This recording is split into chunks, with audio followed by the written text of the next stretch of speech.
A one-camera show. It's what they call a single-camera show, which is shoot on film, not high-def video, because it would look like that.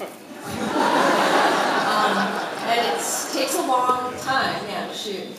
Now we've got an election coming up, and it's almost inevitable that 2 years. No, it's next year. In my business, we've had an election coming up for more than 2 years, and it's okay. Thank God for it. And Sarah Palin's going to play some role. Yeah. Are you going to play some role in that way? I hope so. I had so much fun doing it the first time. But I was shocked to read in this book that you constructed this thing. You made this character in about 8.5 seconds while having Oprah Winfrey on 30 Rock. That it's not something you worked weeks on. No, as is pretty much everything at SNL. It was very much pulled together at the last minute. I think Seth wrote the first piece on, probably Thursday night, and we rehearsed it on Friday.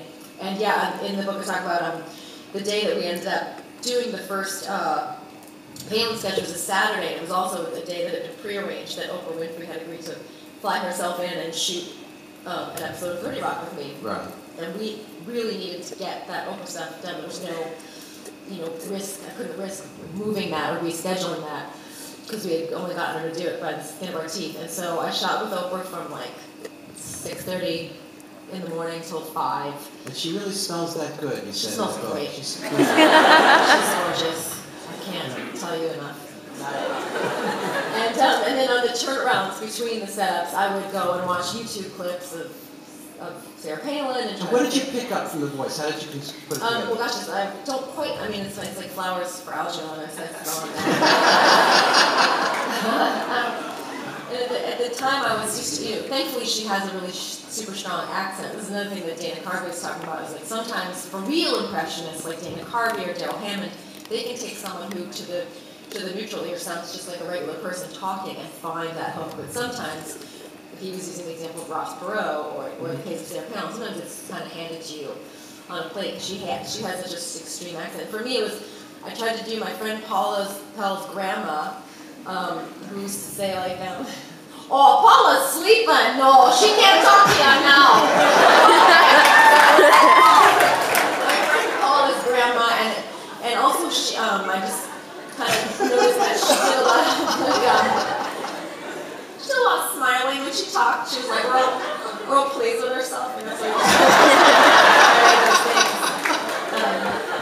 and it kind of it got a little during the 6 or 8 weeks that we did, it got a little bit better, and then it probably started to get bad again.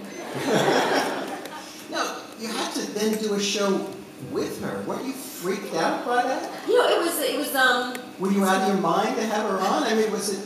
It was all such a blur. The thing, one of the other titles that I couldn't sell the publishers on because there's a chapter in the book called The Sneaker Upper, which is the SNL term for when when someone imitates someone and then that person shows up and they're like, "Hey, what are you doing?" We used to in-house call out like, "Oh Christ, I got a sneaker upper. It's so embarrassing." Like the writers hate writing them, but audiences for whatever reason kind of love them. They love it. It's like that's the kind of that's the real confidant. That's what I mean. Okay,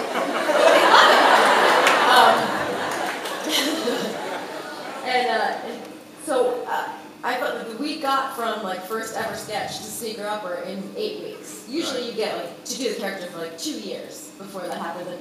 But everything was moving so fast and she wanted to come on the show and I had emailed Lauren and said like please don't make me. I looked back as I was writing the book, trying to go through old emails about that topic. The only thing I could find was one to Lauren that said, "Please don't make me do that," and it was not.